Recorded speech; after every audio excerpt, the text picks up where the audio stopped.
모닝 인사이트 시간입니다. 요일별로 전문가들의 시각 알아보고 있는데요. 월요일인 오늘은 바로자산운용의 윤정식 상무 웹캠으로 연결하겠습니다. 상무님 안녕하세요. 네, 안녕하세요. 네, 저희 지난주 증시부터 좀 보겠습니다. 전반적으로는 분위기가 나쁘지 않았던 그런 한 주를 보냈던 것 같은데요. 어떻게 평가하셨을까요? 네, 이 지난주, 그러니까 지지난주의 마지막 거래일에 증시가 살짝 쉬는 모습들, 다시 2,409포인트로 좀 떨어지는 모습을 보여줬고, 월요일에 소폭 하락을 했습니다. 그러면서 이제 2,400선 정도인가? 보다라고 생각을 했다가, 화요일과 수요일, 14일과 15일, 이 주가가 상승을 하면서 이틀 동안 83포인트가량 이 지수가 상승을 했습니다. 그러면서 지수를 다시 2,400선 초반이었던 지수를 2,400선 후반으로 갖다 놓으면서 2,500에 대한 그런 기대감을 다시 한번 만드는 모습을 보여줬는데요. 이 차트상으로도 그렇습니다. 이 10월 말에 이제 2,300선이 붕괴되는 그런 모습들까지 있었죠. 그 이후에 주가가 상승을 했습니다. 굉장히 빠르게 상승을 했고요.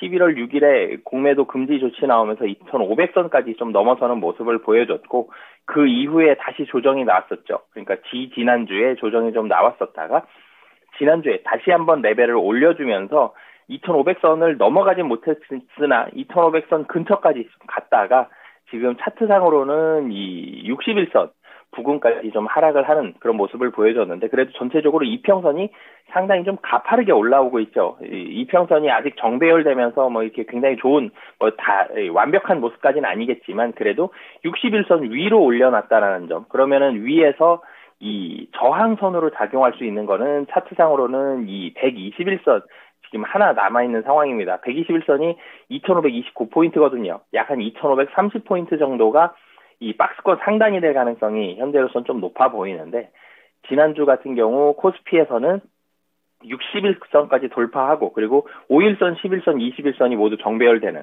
그러니까 이 차트가 정배열이 된다라는 얘기는 상승 추세에 있다는 얘기죠. 지금 61선은 아직 정배열까지는 안 됐지만 시간이 지나면서 지금 전체적으로 차트가 역배열에서 정배열로 조금씩 바뀌고 있는 과정입니다.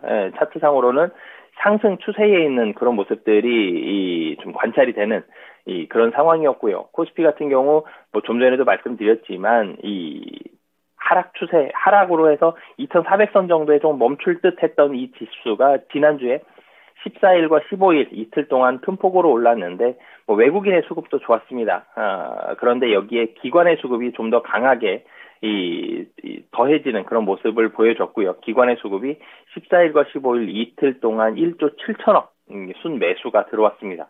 외국인은 15일과 16일 1조의 순매수를 보여줬고요. 외국인 기관 모두 다 전체적으로는 좀 순매수를 좀 강하게 하는 그런 모습을 보여줬고, 17일 마지막 거래일에는 외국인과 기관 모두 좀 매도를 했지만 뭐 굉장히 큰 폭의 하락까지는 좀 아닌 그런 모습들을 보여줬고, 전체적으로 시장 거래대금도 조금씩 올라가고 있는, 완벽하게 회복이 됐다까지는 아니지만 조금씩 올라가고 있는 모습들, 외국인과 기관의 수급도 우호적인 수급 환경이 11월 달 들어서 계속적으로 좀 이어지고 있다는 점, 이런 부분들이 시장의 분위기를 좀 좋게 만들었고, 미국 시장에서도 뭐 마찬가지로 그런 모습들이 있었기 때문에 그런 훈풍이 국내로 들어와서 시장에 좋은 분위기를 만들었다라고 보시면 되겠습니다. 코스피에서 외국인의 이 매매 종목을 살펴보면 매수 쪽에 있어서 가장 특징적인 부분은 삼성전자와 SK 하이닉스, 그러니까 반도체를 열심히 샀다라는 겁니다. 삼성전자가 8,764억을 샀습니다. 주간 단위 순매수가요. 뭐 SK 하이닉스도 349억 샀는데 사실 좀 비교가 좀 안 되죠. 삼성전자 압도적으로 좀 많은 금액을 사면서 삼성전자를 중심으로 해서 샀다라는 점. SK 하이닉스도 같이 샀으니까 반도체도 같이 산 건 맞는데 삼성전자 가장 많이 샀다. 이 얘기는 시장을 굉장히 좀 강하게 샀는데, 근데 삼성전자 매수, 그러니까 시가총액 1위고 2위가 LG 에너지 솔루션이죠. 근데 LG 에너지 솔루션도 같이 사야지 국내 시장을 샀다가 맞는데 2차 전지는 아직도 좀 확신이 좀 없어 보입니다. 그렇기 때문에 LG 에너지 솔루션 빼고 삼성전자 위주로 좀 외국인들이 순매수를 강하게 하는 모습을 보여줬고, 이 반도체가 시장을 좀 이끌어주는, 삼성전자 이끌어주는 그런 모습들을 보여줬습니다. 그리고 그 외에는 살펴보면 기아가 매수 2위에 올라 있는데요. 1273억입니다. 굉장히 좀 많이 샀죠. 기아의 순매수가 좀 눈에 띄고요. 그리고 그 외에는 플랫폼 기업들, 카카오와 네이버도 순매수를 보여줬습니다. 그러니까 지난주에 시장의 상승 이유를 살펴보면 카카오, 네이버, 그리고 뭐 크래프톤, 넷마블까지 많이 샀는데 이 종목들을 산 이유가 보여지는 게 미국 시장에서 금리 인상 종료에 대한 뭐 거의 시장은 거의 확신을 하고 있죠. 거의 뭐 파월 의장의 입에서는 종료다라는 얘기는 하지 않았지만 시장은 이제 종료다라고 거의 환호하고 있는 상황이기 때문에 그러면서 유동성에 대한 리스크가 좀 감소했죠. 유동성 이제는 좀 덜 걱정해도 되겠다라는 그런 시장의 확신이 있었기 때문에 그런 모습들이 카카오와 네이버 그리고 크래프톤과 넷마블의 순매수까지 이어지는 모습으로 작용을 했고요. 그리고 이 외국인의 매도 쪽으로 가보면 이 2차 전지를 거의 대부분 2차 전지입니다. 매도 상 1위가 에코프로 머티리얼, 이거는 뭐 신규 상장 종목이기 때문에 매도 1인데요. 1281억 원 순 매도를 했고요. 그 외의 종목들을 살펴보면 매도 2위가 포스코 퓨처엠, 3위가 포스코 홀딩스, 4위가 삼성 SDI, 5위가 LG화학입니다. 1등부터 5등까지가 사실은 다 2차 전지 관련된 종목이고, 그리고 조금 더 아래로 내려와 보면 LG 에너지 솔루션까지 이 전체적으로 2차 전지 관련된 종목들은 여전히 사실 큰 폭의 하락까지는 좀 멈췄습니다만 여전히 투심상으로 특히 외국인의 수급상으로는 좀 좋지 않은 모습이 코스피에서 나타나고 있는 그런 상황이다라고 보시면 되겠고요. 기관의 매매 종목으로 가보면 기관도 마찬가지의 모습, 외국인과 마찬가지의 공통점과 차이점이 있는데 공통점부터 말씀을 드리면 역시 삼성전자 가장 많이 샀습니다. 5,833억 원. 외국인만큼은 아니지만 그래도 삼성전자의 순매수가 가장 집중이 됐는데 차이점 살펴보면 SK 하이닉스는 순매도 상위에 있습니다. 549억 원 매도 상위에 있고요. 그리고 또 공통점을 찾아보면 기아와 현대차, 그러니까 자동차 쪽을 이 기관도 많이 샀는데 외국인은 거의 기아에 사실 좀 거의 몰빵 수준으로 좀 많이 샀는데 기관 같은 경우는 기아를 현대차보다 좀 더 많이 사긴 했습니다만 기아와 현대차 좀 나눠서 분산해서 샀다라는 점이 조금 차이점이고요. 또 공통점을 또 찾아보면 차이점을 또 찾아보면 기관은 2차 전지 관련된 종목들을 매수를 했습니다. 기관 순매수 4위가 삼성 SDI고요. 6위가 포스코 홀딩스, 7위가 LG화학이고요. 9위가 LG 에너지 솔루션입니다. 매수 상위에 2차 전지 관련된 종목들, 삼성전자만큼은 아니지만 그래도 300억대에서 500억대까지 좀 고르게 2차 전지 관련된 종목들을 기관은 사고 있는 그런 모습이 있고요. 그리고 또 공통점이 카카오와 네이버는 매수를 했다라는 점, 이 공통점입니다. 그러니까 외국인과 기관의 공통점을 살펴보면 삼성전자 많이 샀고요. 그리고 기아 많이 샀다라는 점, 그리고 카카오와 네이버 많이 샀는데 결정적인 차이점은 이 2차 전지 관련된 종목들을 외국인은 매도를 했고요. 기관은 매수를 했다라는 차이점이 있습니다. 그리고 작은 차이지만 그래도 이 기관은 삼성전자를 사고 SK 하이닉스 매도했는데 외국인은 삼성전자, SK 하이닉스 주간 단위로 매수를 했다라는 점, 이런 모습들을 보여줬고요. 코스닥으로 좀 넘어가 보면 코스닥 같은 경우도 이 코스피만큼은 근데 아닙니다. 코스닥은 코스피만큼의 차트가 사실 코스피가 조금 더 좋은 모습을 보여주고 있고요. 코스닥 같은 경우도 이 지수상으로는 좀 비슷해요. 13일은 하락하고 14일, 15일 상승하고 16일 강보합 보여주고 17일 조정 나오는 거의 패턴은 비슷한데 이 기관의 순매수가 코스피보다는 좀 부족했습니다.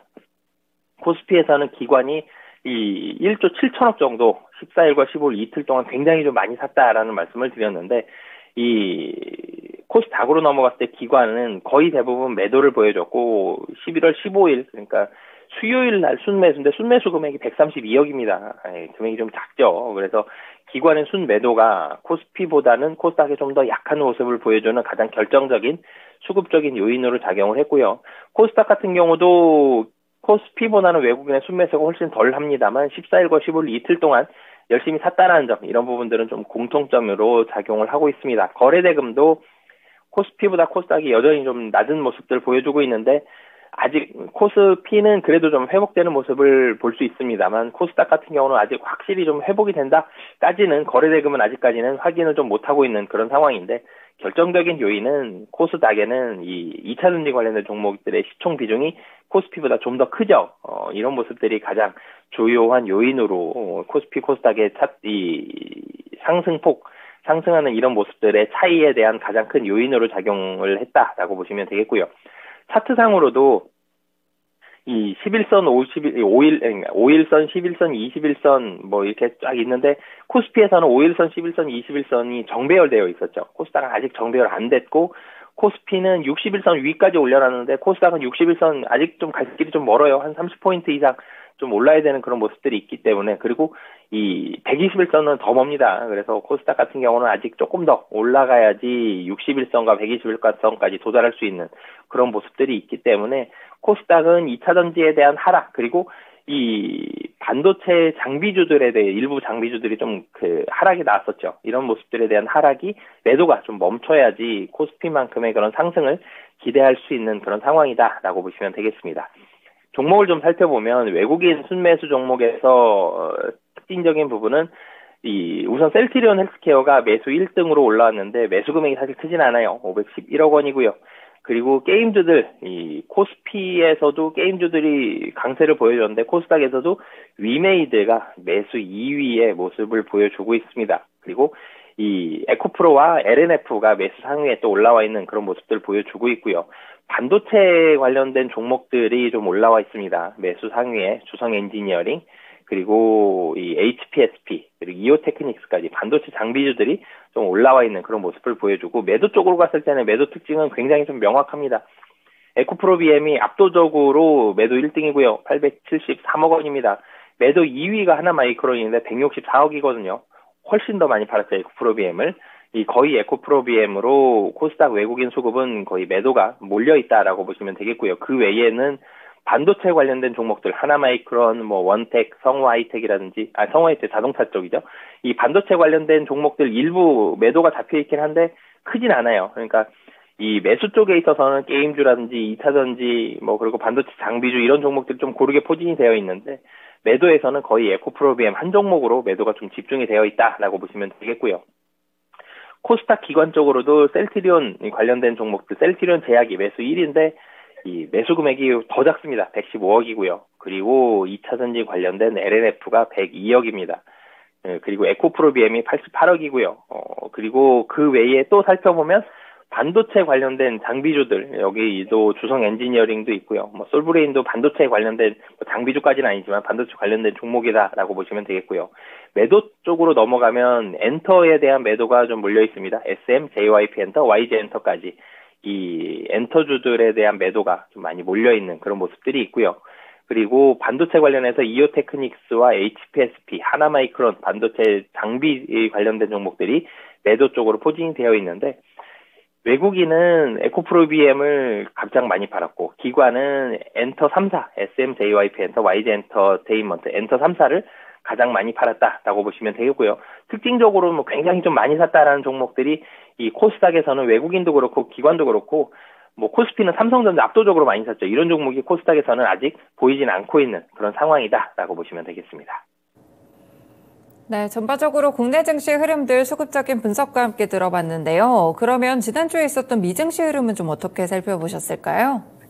네. 그리고 미국 증시 같은 경우 사실 미국 증시의 훈풍이 국내 증시로 넘어왔죠. 금리 인상 종료, 그리고 이제는 인하도 곧 할 것이다. 이런 기대감들이 있는데 이 기대감이 시장은 아직 제가 표현은 기대감이다라고 말씀을 드렸지만 시장은 기대가 아니라 거의 확신을 하고 있습니다. 국내 증시도 그렇고 미국 증시도 그렇고 그렇기 때문에 환율도 지금 1,300원 아래로까지 떨어지는 모습을 보여줬고 국제유가도 많이 떨어졌죠.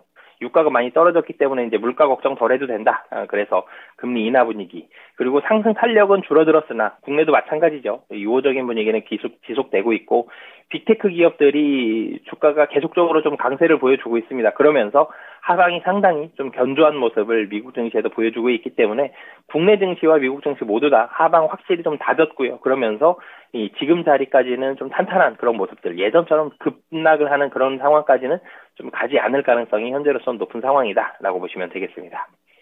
네, 전반적으로 증시들이 하방을 다지고 있어서 긍정적인 부분들을 짚어주셨는데요. 이번 주에 있는 일정들도 함께 소개해 주시죠. 네, 우선 이번 주에 중국 LPR 금리 결정, 중국의 기준금리와 같은 역할을 하고 있죠. 그러면서 1년과 5년 금리 결정이 오늘 있고요. 그리고 독일 10월 생산자 물가 지수와 10월 컨퍼런스 보드 경기 선행 지수가 있고, 그리고 장전에 트립닷컴과 장후에 준비디오의 실적이 발표가 됩니다. 엔터 관련된, 미디어 관련된 종목들에 대한 실적, 분위기가 이어질 수 있는 그런 종목들이다라고 보시면 되겠고요. 화요일 같은 경우는 중국 3분기 노동 생산성, 그리고 미국 10월 시카고 연방 국가 활동 지수가 있고요. 그리고 10월 기존 주택 판매, 그리고 FMC 회의록이 나오게 됩니다. 그리고 실적 발표에서 장전에 미국에서 바이두, 그리고 장 끝나고는 이 엔비디아와 HP의 실적이 있고요. 한국에선 한화의 실적이 있습니다. 수요일 같은 경우는 유로존의 11월 소비자 신뢰지수, 미국 10월 내구재 주문과 또 중요한 거 있죠. 미국 11월 미시건대 소비자 심리지수와 신규 실업시장 청구 건수 있는데, 신규 실업시장 청구 건수가 지금 좀, 그러니까 경기로 봤을 때는 좀 부진하죠. 이 금리로 봤을 때는 좋은 모습들을 보여주고 있는데, 이런 모습들이 계속적으로 변수 없이 잘 진행이 되는지 수요일날 잘 살펴봐야 되겠고요. 목요일 같은 경우는 이 마켓 제조업 서비스 PMI가 좀 많이 나옵니다. 독일과 유로존, 프랑스, 호주, 영국까지 나오고 있고, 금요일 같은 경우는 일본의 11월 마켓 제조업 서비스 PMI와 미국의 이 마켓 제조업 서비스 PMI가 나오게 되고, 미국에서 이제 블랙 프라이데이가 나오면서 이제 소비에 대한 부분들 주목을 하게 되고, 마지막으로 22 라가르드 총재의 발언이 있는데, 여기에서도 비둘기파적인 발언이 나온다라면 시장의 이 움직임은 상당히 좀 완화된, 이 주식은 좀 강세를 보일 가능성이 높은 상황이다라고 보시면 되겠습니다.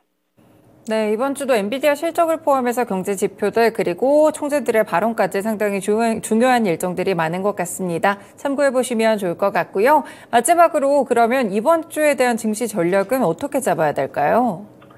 네, 이번 주 같은 경우도 분위기가 확 바뀌는 그런 모습까지는 아니지만, 여기에서 또 막 2,550, 2,600까지 굉장히 좀 빠르게 올라가기 위해서 조금은 부담스럽죠. 전체적으로 이 시장 분위기가 우호적인 건 맞지만, 굉장히 폭등할 가능성보다는 여기서 횡보하면서 얇은 박스권, 그러니까 코스피 기준으로는 2,530선이 121선이죠. 여기 정도로 박스권 상단으로 우선은 보시면서 대응을 하시면 좋을 것 같고요. 외국인 기관의 수급은 특정 이 반도체 관련된 이런 쪽으로 수급이 좀 쏠릴 가능성이 상당히 좀 높은 상황이다. 라고 보시면 되겠습니다. 자동차도 그렇고요. 하반기 실적이 좋은 종목들 관심 있게 보시면 좋을 것 같고요. 미국 증시 같은 경우도 경제 지표 이런 부분들 다 잘 보셔야 되겠지만, 큰 이벤트가 나올 가능성 좀 낮아 보입니다. 그렇기 때문에 이 미국 증시도 국내 증시와 마찬가지로 우호적인 분위기 속에서 박스권 상단은 좀 제한적인 모습이 나올 가능성이 높다라고 보시면 되겠습니다. 네, 알겠습니다. 이 주신 전략들까지 함께 참고해 보도록 하겠습니다. 오늘 말씀 고맙습니다. 네, 감사합니다. 네, 이렇게 오늘 모닝 인사이트 시간은 바로자산 운용의 윤정식 상무의 의견을 함께 들어봤습니다.